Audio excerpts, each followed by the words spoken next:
유대인들의 정혼은 우리의 약혼과 다르게 신랑과 신부가 법적으로 부부가 되었음을 말합니다.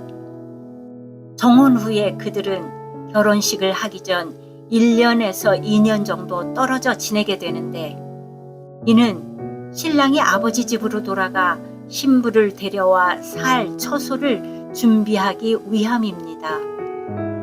신랑은 집으로 돌아가기 전 자신의 청혼을 허락한 것에 대한 감사한 마음과 떨어져 지내는 동안 기억해 주기를 바라는 마음으로 신부에게 선물로 반지나 팔찌를 끼워줍니다.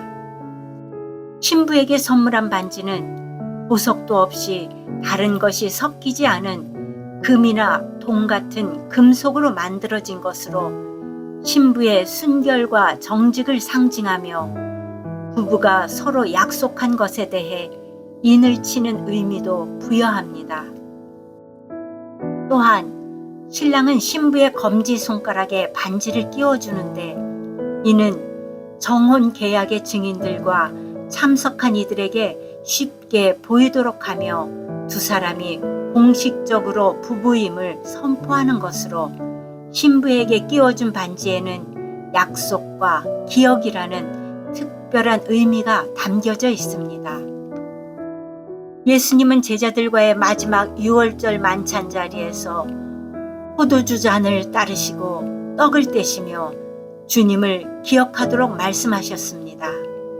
그리고 주님은 우리에게 성령을 선물로 주시고 우리를 위한 처소를 마련하기 위해 하늘로 올라가셨습니다.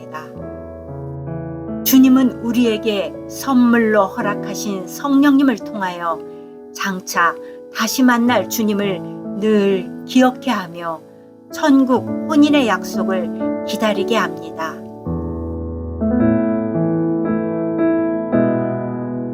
그러나 내가 너희에게 실상을 말하노니 내가 떠나가는 것이 너희에게 유익이라. 내가 떠나가지 아니하면 보혜사가 너희에게로 오시지 아니할 것이요, 가면 내가 그를 너희에게로 보내리니. 유대인에게 혼인은 생육하고 번성하라는 거룩한 하나님의 명령을 이루는 한 가정의 탄생을 의미합니다. 이 정혼과 결혼 이 두 단계 중에 첫 번째 정혼을 히브리어로 키두신이라고 하는데, 이 성화의 뜻입니다.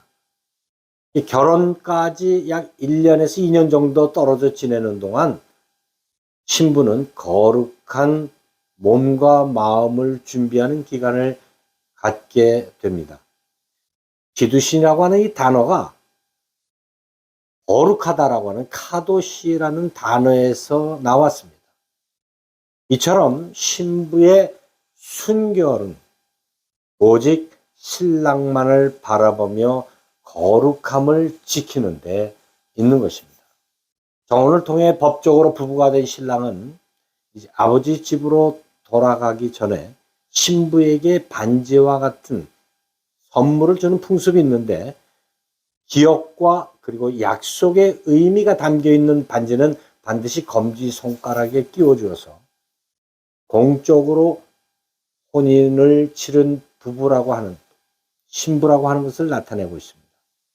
정혼한 신랑이 살 집을 준비하기 얼마간 헤어지는 것처럼 십자가의 피값으로 우리를 거룩한 신부 삼으신 주님은 500여 성도들이 보는 감람산에서 승천하셨고 다시 오실 것을 약속하셨습니다. 선물이란 그 선물 자체보다 선물을 누가 주느냐에 더 큰 의미를 두게 됩니다. 이처럼 우리 주님은 낮고 천한 곳으로 친히 찾아오시고 자신의 몸을 저와 여러분을 위해서 아낌없이 선물로 주셨습니다. 그뿐 아니라 주님이 이제 아버지의 집에 돌아가시면서 성령도 주심으로 내가 세상 끝날까지 너희와 항상 함께 있겠다라고 하는 그 약속을 우리가 지키고 있는 것입니다. 사도 바울은 유대인의 혼인 전통 속에 담겨 있는 그 비밀을 보며 하나님께서 친히 독생자를 주셨을 뿐 아니라 오순절 성령 강림을 통해 교회와 성도들과의 그 정원을 인쳐 주셨음을 이렇게 고백합니다. 우리를 너희와 함께 그리스도 안에서 굳건하게 하시고 우리에게 기름을 부으신 이는 하나님이시니 그가 또한 우리에게 인치시고 보증으로 우리 마음에 성령을 주셨느니라. 신부가 신랑이 죽어간 반지를 만지며 기억하고 기다리는 것처럼 거룩한 신부된 우리들은 이제 성령님이 우리 안에 계셔서 주의 다시 오심을 기다릴 수 있도록 믿음을 허락하여 주십니다. 세상 사람들은 신부의 반지에 박힌 보석의 크기에 관심과 그 시선이 머무르지만 거룩한 신부된 저와 여러분은 친히 십자가 위에서 생명을 내어주시고 부활하신 그 주님께 시선을 고정하며 살아갑니다. 늘 부끄러운 죄인의 모습으로 주의 만찬을 대하던 삶에서 이제는 거룩한 신부로 다시 오실 그 신랑 예수님을 기다리는 마음으로 주님의 살과 피를 경험하는 성도들이 되시기를 예수님 이름으로 축원합니다. 은혜로우신 아버지 하나님, 우리를 주님의 살과 피로 값을 치르시고 구원하시고 거룩한 신부 삼아주심을 인하여 감사를 드립니다. 주님이 선물 되셨고 잠시 떠나 있는 동안 우리에게 성령을 보내주셔서 날마다 주님을 기다리며 믿음으로 바라보게 하여 주심을 감사드립니다. 이 한 주간도 거룩한 신부로 기도와 말씀으로 살아가는 우리 모두 되게 하여 주옵소서. 예수님의 이름으로 기도하옵나이다.